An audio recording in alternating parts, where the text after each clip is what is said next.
앞에서 코치님이 너무 발표를 잘해주셔가지고 제 거랑 너무 비교될 것 같은데 철원님께서 말씀해주셨죠? 좀 너그럽게 봐주시면 좋을 것 같습니다. 네, 일단 소개부터 하겠습니다. 저는 현재 6회차 코스 진행하고 있고요. 지금 여러분들과 모가코 진행하고 있는 김형주라고 합니다. 반갑습니다. 네, 제가 가져온 주제는 뭐냐? 바로 What is the REST API입니다. 제가 일부러 영어 좀 멋있어 보이려고 영어로 썼고요. 그냥 간단하게 REST API가 뭔지 알아보려고 합니다. 네, 발표 순서는 API에 대해 먼저 소개를 해보고 그리고 장점도 살펴볼 겁니다. 그런 다음에 이러한 장점들이 왜 발생했는지 상세 내용까지도 살펴볼 거고 정리하면서 이 발표를 마무리를 하려고 합니다. 자, 그러면 본격적으로 REST API 알아보기 전에 프롤로그 하나 준비해봤는데 여러분들 혹시 REST API 얼마나 알고 계신가요? 혹시 본인이 잘 알고 있다. 혹시 손 한번 들어줄 수 있나요? 안 여쭤봅니다. 그냥 손 한 번만 들어주세요. 거의 다행히 많진 않네요. 다행이네요. 그래서 REST API 제가 하나 가져와 봤는데 그럼 발표하는 저는 REST API 잘 알고 있었을까요? 아니요. 네, 그렇긴 하네요. 좀 상처긴 한데, 네, 잘 몰랐습니다. 그림처럼 잘 몰랐습니다. 그러면 CS 주제 참 많아요. 근데 그 중에 왜 제가 REST API를 골랐을까요? 이유는 간단합니다. REST API 너무 많이 쓰이고 있어요. 제가 현업은 잘 모르지만 프로젝트 발표는 참 많이 봤단 말이에요. 근데 그럴 때마다 항상 REST API가 거론되고 있었습니다. 근데 그럴 때마다 저는 아는 척하고 넘어간 적도 있고요. 그래가지고 이번 기회에 좀 확실하게 잡고자 REST API 한번 준비해봤습니다. 그럼 저희가 지금 풀스택 코스잖아요. 그럼 이제 백엔드 분들도 계시고 프론트엔드 분들도 계실 건데 한번 동기부여를 드리고자 이걸 백엔드랑 프론트엔드 왜 알아야 되는지 이유를 하나 가져와 봤습니다. 먼저 백엔드 한번 살펴볼게요. 네, 설명 자세하게 안 할 거고요. 백엔드는 무조건 알아야 됩니다. 왜냐? 설계를 할 때 기본적으로 REST API는 되게 기본이 되는 개념이기 때문에 자세한 설명을 안 드릴 겁니다. 그런데 제가 프론트엔드는 잘 몰라요. 경험이 없다 보니까. 그래서 이 부분에 대해서는 저희 코치님이죠. 코치님께 한번 여쭤봤습니다. 뭐라고 말씀해 주셨냐? REST API는 프론트엔드와 백엔드 사이에 약속된 데이터 전달 방식입니다. 이 약속된 형식을 이해한 상태에서 진행한다면 더욱 효율적인 협업이 가능하겠죠? 라고 답변을 해주셨습니다. 간단하게 말씀드리면 프론트엔드와 백엔드 사이에 이제 원활한 협업을 위해서 이러한 개념 정도는 프론트엔드도 알고 있어야 된다라고 말씀해 주셨어요. 근데 솔직히 와닿지가 않죠? 그래서 확실히 와닿을 만한 이유 하나 가져와 봤습니다. 바로 면접입니다. 저희 취업할 거죠? 그렇죠? 면접의 단골 질문입니다. 이게 REST API가. 그래서 이번 기회에 한번 가볍게 집중해서 들어주시면 REST API 하나 가져갈 수 있지 않을까 한번 생각이 듭니다. 그래서 프롤로그 좀 길었는데 REST API 이제 본격적으로 알아보려고 합니다. 자, REST API 뜻부터 알아봐야겠죠? REST랑 API가 둘 다 있어요. 저 둘 다 몰랐습니다. API조차 몰랐습니다. 그래서 REST랑 API 둘 다 소개해 드릴 건데 혹시 여러분들 중에서도 둘 다 모르시는 분들 계실 수 있기 때문에 먼저 API 먼저 알아볼게요. API 뭐냐? 제가 한번 예시를 하나 가져와 봤습니다. 제가 마리오 카트라는 게임을 할 거예요. 세팅은 다음과 같이 되어 있고요. 근데 제가 게임을 할 때 드리프트랑 아이템을 사용할 수 있습니다. 근데 이걸 만약에 기능을 사용한다고 할 때 그럼 제가 직접 코드를 짜가지고 이 기능을 수행하나요? 그렇진 않죠. 이 앞에 있는 저 컨트롤러를 이용해서 버튼을 눌러서 기능을 수행하게 됩니다. 어떻게 보면 이 컨트롤러가 저희 유저와 게임 사이에 연결해주는 이제 매개체가 되는 거죠. 이러한 정보와 신호를 주고받을 때 그 사이를 연결해주는 장치 및 경계면을 이제 인터페이스라고 합니다. 그 인터페이스 여기 예시에서는 이제 컨트롤러가 이제 인터페이스의 예시가 되는 거겠죠. 근데 저희 API 알아보고 있었습니다. 웬 갑자기 인터페이스 할 수 있는데 API를 약자를 한번 풀어보면 Application Programming Interface라고 합니다. 앞에서 배운 저희가 인터페이스 개념을 한번 가져와서 적용해보면 응용 프로그램과 응용 프로그램을 연결시켜주는 매개체라고 정의할 수 있겠습니다. 그럼 그림처럼 다음과 같이 그림처럼 이렇게 API가 가운데 있는 거죠. 응용 프로그램 A가 있는데 이 A가 B한테 어떤 데이터를 보낸다고 가정을 해봅시다. 그렇게 되면 이제 API가 이 응용 프로그램 사이에서 연결해주는 매개체가 되는 거죠. 데이터를 다시 전달할 때도 동일하게 API가 전달을 해주게 됩니다. 이제 그래서 REST API 알아봤는데 이제 REST 남았죠? REST도 이제 약자이기 때문에 한번 펼쳐봤습니다. Representational State Transfer라고 하는데 저 전혀 몰랐어요. 영어 잘 못하기 때문에 전혀 몰랐습니다. 뭔 말이야? 그래서 번역기도 돌려봤는데 대표 상태 이전 이상한 좀 헛소리만 하고 있었어요. 딱 제 표정이었어요 이게. 그래가지고 REST API 지금 뭐다라고 간단하게 설명드릴 수 있는데 그것보다 여러분들 좀 이해를 돕고자 등장 배경을 먼저 설명드리려고 합니다. 어디부터 설명드릴 거냐? 바로 웹부터 먼저 설명드릴게요. 웹이라는 게 등장했어요. 웹이 뭐냐? 이제 인터넷상에서 정보를 주고받을 때 이제 정보를 주고받는 이제 플랫폼으로서 웹이 등장하게 됩니다. 그럼 웹은 어떤 걸로 구성이 되어 있냐? 제가 URL을 통해서 웹페이지 식별하고요, 구분하고요. 그리고 저희 HTML 배웠죠? HTML을 통해서 이렇게 글과 이미지를 띄웁니다. 그리고 이 웹페이지 전체를 HTTP라는 전송 방식을 통해서 전송하게 됩니다. 그래서 여기서 핵심은 뭐냐? 초기 웹은 정적 페이지였다는 겁니다. 이제 그림을 보시면 이렇게 사진 띡 하나 있고 글 띡 하나 있고 이걸 그대로 보내는 거죠.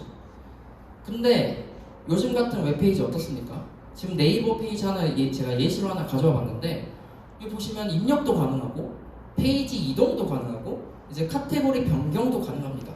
좀 기능이 많아졌죠? 단순히 글과 이미지가 딱딱 있는 게 아니라 기능이 많아졌습니다. 그리고 정적 페이지가 아니라 주로 동적 페이지를 이루고 있죠. 그렇게 되면 이제 HTTP한테 많은 기능을 요구하게 되겠죠? 왜냐면 페이지의 규모가 커졌으니까요. 그리고 초기 웹 앞에 어떤 문제점이 있었냐? 바로 이런 문제점이 있었습니다. 뭔가 일관화된 통신 방식이 없어요. 그냥 설계자 마음대로 설계를 하게 되는 거죠. 그렇게 돼서 만약에 제가 너구리 사진을 어떤 특정 응용 프로그램을 통해 A 방식을 통해서 얻었다고 한번 가정을 해봅시다. 그 A 방식을 이제 다른 프로그램한테 적용할 수 있냐? 네, 못하게 되는 거죠. 다른 프로그램한테는 이제 B 방식을 요구해야 되고 이제 다른 프로그램한테는 또 C 방식을 이제 통해서 데이터를 받아야 되는 겁니다. 그럼 사용자 입장에서는 되게 불편하겠죠?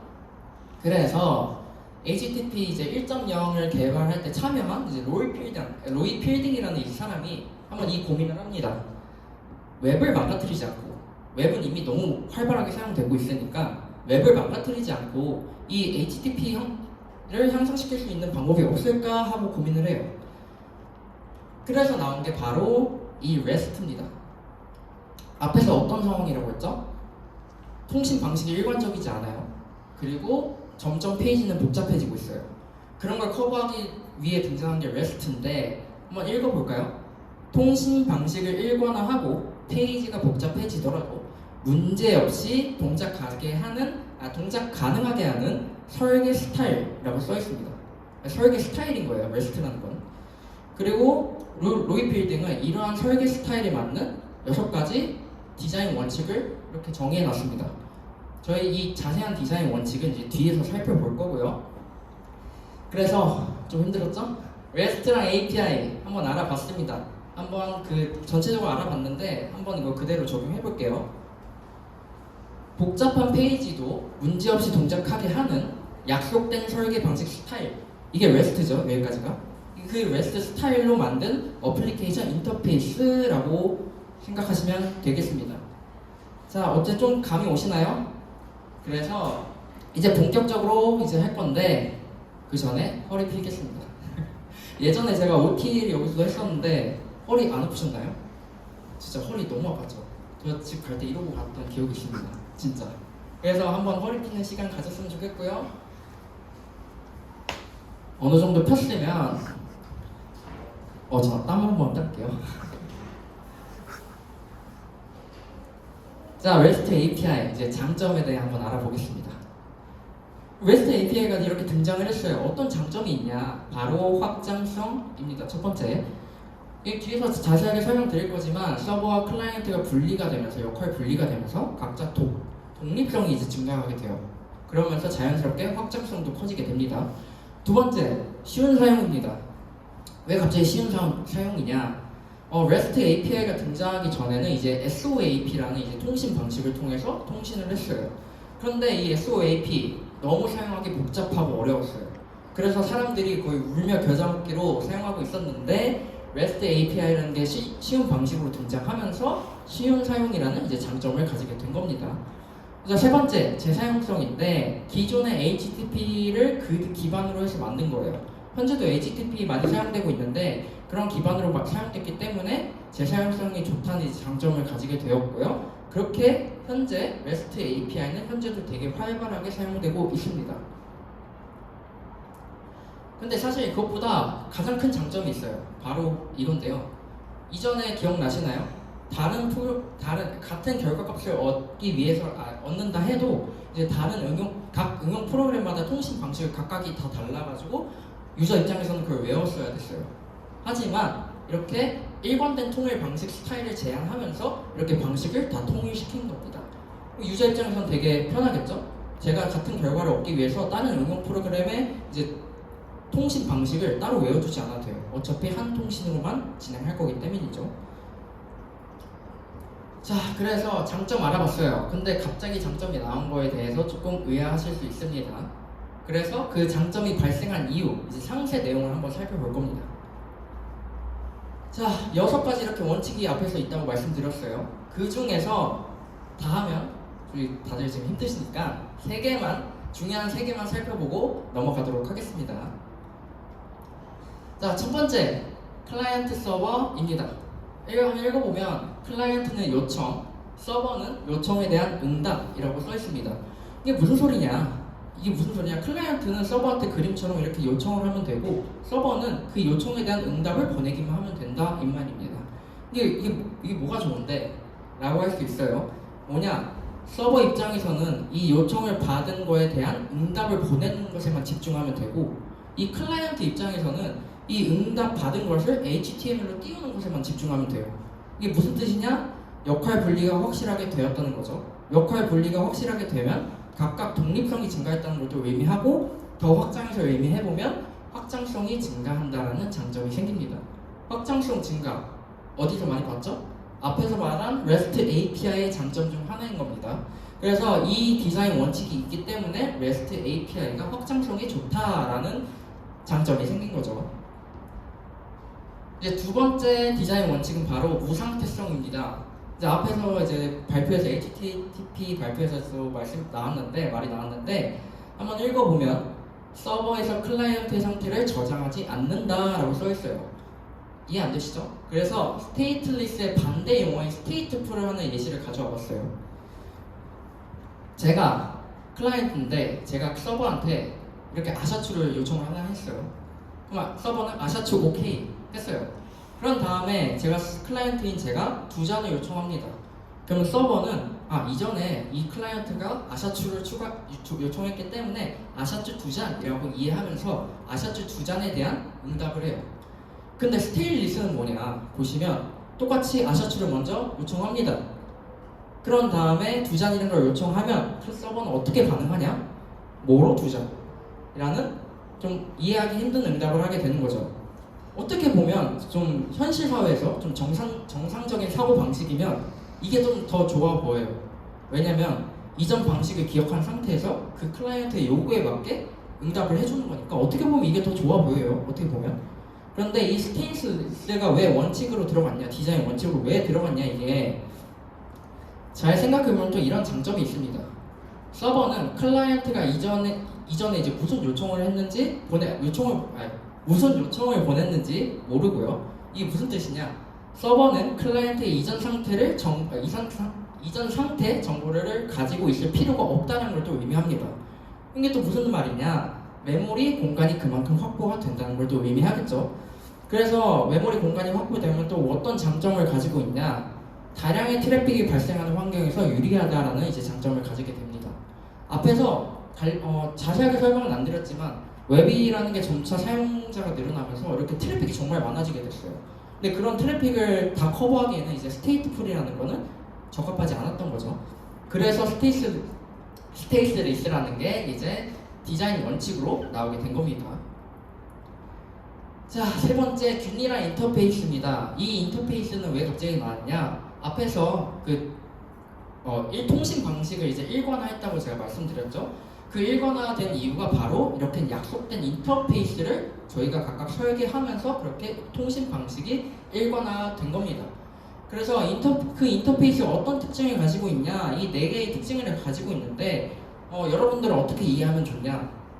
백엔드 같은 경우는 이러한 특징을 백엔드 같은 경우는 REST API를 설계한다고 가정하에 백엔드는 이러한 방식으로 설계한다라고 이해하시면 좋을 것 같고요. 프론트엔드 같은 경우는 이러한 방식을 통해 신호를 응답을 받겠구나라고 좀 이해해 주시면 좋을 것 같습니다. 그래서 이 네 개 살펴볼 겁니다. 자, 첫 번째 자원에 대한 식별입니다. 한번 읽어볼게요. URL로 자원을 식별할 수 있어야 한다라고 써 있습니다. 저희가 그러면 저희가 앞에서 말씀드렸습니다. URL이 웹페이지를 식별하는 데 쓰인다고요. 근데 그 웹페이지를 식별하는 동시에 자원도 식별할 수 있게 저희가 설계하자 이 말입니다. 한번 예시를 가져와 볼게요. 여러 개의 상품이 있어요. 거기서 이제 바지 상품만 저희가 원해요. 그러면 그 URL을 어떻게 설계하냐? 이렇게 items.pants라고 설계하는 겁니다. 이게 무슨 말이냐? 자원이 확실하게 보이죠? 그렇게 되면 가독성도 좋아지겠고 유저 입장에서는 이게 어떤 URL인지 이해하기 쉽게 되는 거죠. 그래서 제가 무신사 예시 하나 가져와 봤습니다. 보시면 잘 보이시나요? 보시면 이제 무신사.app. 번호 길게 있어요. 그럼 어떤 URL인지 혹시 감이 오시나요? 아니요. 네? 상세 페이지. 네, 거의 다 맞습니다. 어떤 의미냐? 좀 번호가 길때 이런 번째 상품을 의미하는 페이지라는 걸 저희가 쉽게 이해할 수 있게 되는 거죠. 그래서 이게 디자인 원칙, 첫 번째 디자인 원칙이 아니라 저희가 이렇게 설계를 해야 된다라는 겁니다. 두 번째, 표현을 통한 자원 조작입니다. 한번 읽어볼게요. 또 URL을 바꾸지 않고도 표현을 활용해 자원을 조작할 수 있어야 한다입니다. 이게 무슨 말이냐? 만약에 회원 전체 조회라는 걸 URL을 꾸미려고 했는데 꾸민다고 한번 가정해봅시다. 그러면 user.get or user라고 할 수도 있어요. 그 회원 조회는 user.get user라고 할 수 있어요. 어떻게 보면 이해가 되죠. 쉽게 이해가 되죠. 이게 더 좋을 수도 있는데 REST의 URL 네이밍 규칙이 있습니다. 이게 뭐냐? 동작을 표현하지 않는다라고 써 있어요. 이런 방식들은 좋지 않다라는 거죠. 그러면 REST API 한다면 URL을 어떻게 짜야 되냐? 이거 다 어떻게 짜야 되는 건데 어떻게 해야 돼? 바로 URL은 그대로 유지하고 HTTP 메소드를 통해서 어떤 조작을 할지 명시하면 된다라는 겁니다. HTTP 메소드가 이렇게 여러 개가 있는데요. 거기서 이제 자주 사용되는 세 개만 간략하게 말씀드리면 get은 리소스 조회, post는 리소스 추가, delete는 리소스 제거를 의미하게 됩니다. 그러면 이제 앞에서 봤던 이 세 가지 있죠? 한번 그대로 적용해 볼게요. 그렇게 되면 어떻게 되냐? 회원 전체 조회, 회원 등록, 삭제 같은 경우는 아이템만 일단 명시합니다. 그러면 URL이 일단 같아지겠죠. 그럼 그 같은 URL을 어떻게 구분할 거냐? 바로 HTTP 메소드를 통해서 구분하는 겁니다. 이거는 전체 조회죠. 조회에 해당되는 get 메소드를 쓰는 거고요. 등록이죠. 등록에 맞는 이제 post를 쓰는 겁니다. 그리고 삭제죠. 삭제는 이제 그거에 맞는 delete를 쓰게 되는 거죠. 이처럼 이렇게 표현을 활용해 자원을 조작할 수 있게 설계해야 된다 이 말입니다. 이렇게 하면 장점이 뭐냐? 일관되겠죠. 누구는 만약에 예를 들어 누구는 이제 회원 전체 조회를 하는데 get all user라고 할 수도 있고 get users라고 할 수도 있고 그냥 users라고도 할 수 있습니다. 근데 이렇게 방식을 일관화시키면 통신 방식이 하나로 통일이 되겠죠. 자, 그리고 세 번째, 자기 서술적 메시지입니다. 메시지를 읽는 주체들이 메시지만 보고 그 의미를 파악할 수 있어야 한다입니다. 메시지를 읽는 주체 누굴까요? 클라이언트죠. 클라이언트가 만약에 이 코드를 봤다고 저희가 일단 제이슨을 통해서 많이 요청을 하니까 제이슨 예시 하나 가져와 봤어요. 제이슨을 이렇게 받았다고 칩시다. 이 OP, 패스트 무슨 말인지 이해할 수 있나요? OP는 모르겠고요. 패스는 뭐 어떤 경로를 의미하는데 그 경로도 어떤 경로인지 모르겠어요. 그때 저희가 위에서 써놓은 것처럼 JS.patch라는 이제 약간의 명세서라고 이해하시면 더 편한데 이런 명세서까지 이렇게 추가해 놓으면 클라이언트가 이걸 보고 아, OP랑 패스는 이런 의미구나 하고 파악할 수 있게 되는 겁니다. 그렇게 되면 뭐가 좋냐? 메시지만 딱 보고도 이 의미를 파악할 수가 있게 된다는 거죠. 그래서 이제 세 번째 이제 설계 원칙이었고요. 자, 마지막이에요. 마지막. 네, 헤이티오스입니다. 이거 영어도 너무 길어서 설명 안 될 거고요. 일단 한글로 먼저 보겠습니다. 클라이언트가 하이퍼링크를 통해 동적으로 다른 리소스에 접근할 수 있도록 제공해야 된다라고 써 있습니다. 자, 보면 저희가 주로 하는 게 이렇게 보낸다고 말씀을 드렸죠. 제이슨을 통해서. 이 제이슨 딱 이렇게 보내면 한 URL을 통해서만 보내기 때문에 다른 리소스에서 접근을 이 데이터를 사용할 수가 없게 돼요. 근데 저희는 동적인 걸 원하죠. 그래서 다음과 같이 이 데이터 안에 링크라는 필드를 하나 만들어서 이렇게 하이퍼링크를 추가해 두면 이 데이터를 받은 URL뿐만 아니라 이 URL에서도 리소스를 사용할 수 있게 되는 겁니다. 그러면 이제 클라이언트가 동적으로 이 데이터를 사용해서 다른 리소스에도 이제 접근을 할 수 있게 제공하게 되는 거죠. 와, 그래서 6개 중에 3개 다 살펴봤습니다. 주로 3개가 많이 쓰여서 이 3개를 먼저 말씀드렸고요. 이 3개는 가볍게 넘어갈 겁니다. 거의 나왔습니다. 조금만 힘내세요. 조금만. 자, 그래서 캐시 가능성 뭐냐? 빠르게 넘어갈게요. 서버 응답시 자원을 캐시해도 되는지 명세해야 된다. 간단하게 서버가 이 데이터를 보내면서 이 내용 캐시해도 돼 라고 이렇게 명시를 해놓으면 클라이언트가 이 동일한 요청을 안 할 수 있도록 안 하게 되는 이제 불필요한 요청을 줄일 수 있는 이제 장점을 가지게 되고요. 그 계층형 시스템이 있습니다. 뭐 이런데 계층형 시스템을 적용해야 한다라고 써 있습니다. 이렇게 만약에 짜장면, 짬뽕, 탕수육을 이렇게 서버한테 보내면 이 한 서버가 다 독박 차지하는 게 아니라 이렇게 서버를 분산해서 하는 거죠. 이러한 계층 시스템을 구현해야 된다 이거죠. 이렇게 되면 한 서버가 과부하되는 것을 이제 방지할 수 있겠죠. 자, 6번째는 이제 코드 온 디맨드입니다. 이게 뭐냐, 이제 클라이언트 요구에 따라 기능을 확장할 수 있도록 제공해야 된다인데 보시면 이렇게 A 기능 필요하다고 요청을 했어요. 그럼 그 A 기능을 수행할 수 있는 코드를 아예 보낼 수도 있는 거죠. 그렇게 되면 클라이언트는 요청 없이도 그 A 기능을 수행할 수 있게 되는 거죠. 근데 이거는 옵셔널입니다. 왜냐? 이 A 기능을 보냈을 때 순간적인 그 A 기능을 수행할 수 있기 때문에 장점이 있긴 해요. 근데 그 A 기능이 추가됨으로써 전체 시스템의 불안정함을 유발할 수 있기 때문에 이 사항 같은 건 이 제약 조건 같은 경우는 이제 옵셔널이 되는 겁니다. 그런데 지금 6개 다 살펴봤어요. 어떤 느낌인가요? 너무 많죠, 규약이. REST API 많이 쓰인다고 하는데 이 규약 다 지켜야 되냐? 저도 하다가 그냥 저도 REST API 그냥 안 쓰려고 했습니다. 근데 걱정 안 하셔도 됩니다. 저희 HTTP 많이 쓴다 했죠? 그 HTTP가 5개를 HTTP를 사용만 해도 그 5개 조건을 충족하게 됩니다. 그래서 저희는 이 균이랑 인터페이스만 지켜서 하면 REST API를 만들 수 있는 거죠. 그래서 디자인 원칙 6가지 다 살펴봤습니다. 고생 많으셨고요. 그래서 정리 한번 하면서 발표 마치려고 합니다. 자, REST API 장점 많아요. 그래서 현재도 많이 사용되고 있어요. 그래서 그리고 많이 사용되고 있어서 좋은 평가를 받고 있습니다. 이렇게 등장한 이유로. 그러면 REST API를 이제 기반으로 만든 뭐 프로젝트나 이제 기업들은 앞에서 만든 그 규약들을 다 지켰겠죠, 당연히. 근데 저희가 예상한 거와 달리 이제 저런 제약 조건을 다 지키지 않고도 REST API다라고 말하는 이제 프로젝트들도 많습니다. 특히 앞에서 봤던 이제 자기 서술적 메시지랑 헤이티오스 같은 경우는 안 지키는 경우가 하다합니다. 그리고 로이필딩이라는 저희 그 REST를 만든 개발자는 이렇게 말했어요. 제가 한번 전문을 읽어드릴 건데, 시스템 전체를 통제할 수 있다고 생각하거나 진화에 관심이 없다면 REST에 대해 따지느라 시간을 낭비하지 말라라고 했어요. 무슨 말이냐? 그냥 자기도 만들어 놓고 이게 비효율적이다라고 인정한 셈이 된 거예요. 그러면 저희는 어떻게 해야 될까요? 개발자는 비효율적이다라고 하고 다른 사람들은 REST를 한다면서 REST 규약을 다 지키지 않고 있어요. 저희는 어떻게 해야 될까요? 이거는 개인적인 제 생각인데 제 생각을 말씀드리면 저희가 앞으로 이제 프로젝트 하면서 REST API를 많이 설계하게 될 겁니다. 그럴 때 굳이 저도 이걸 공부하면서 이런 규약 다 지키지 않고도 충분히 가능할 것 같다라는 생각이 들더라고요. 그래서 제 생각은 그 URL 네이밍이죠. 그 URL 네이밍만 어느 정도 지켜서 해도 무방하지 않을까라는 저 개인적인 생각을 가지고 있습니다.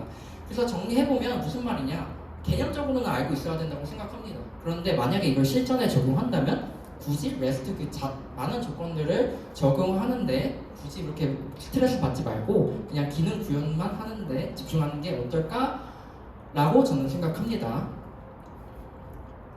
그래서 REST API 다 말씀드렸는데 제가 오늘 REST API 준비한 내용들 솔직히 말씀 못 드린 부분도 많습니다.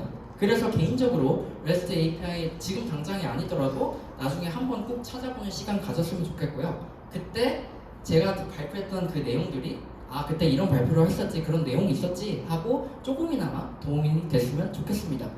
그래서 제가 REST API 발표 준비하면서 제가 좀 인상 깊게 봤던 이 영상, 그런 REST API로 괜찮은가 라는 영상을 하나 추천드리면서 발표 마치도록 하겠습니다. 감사합니다.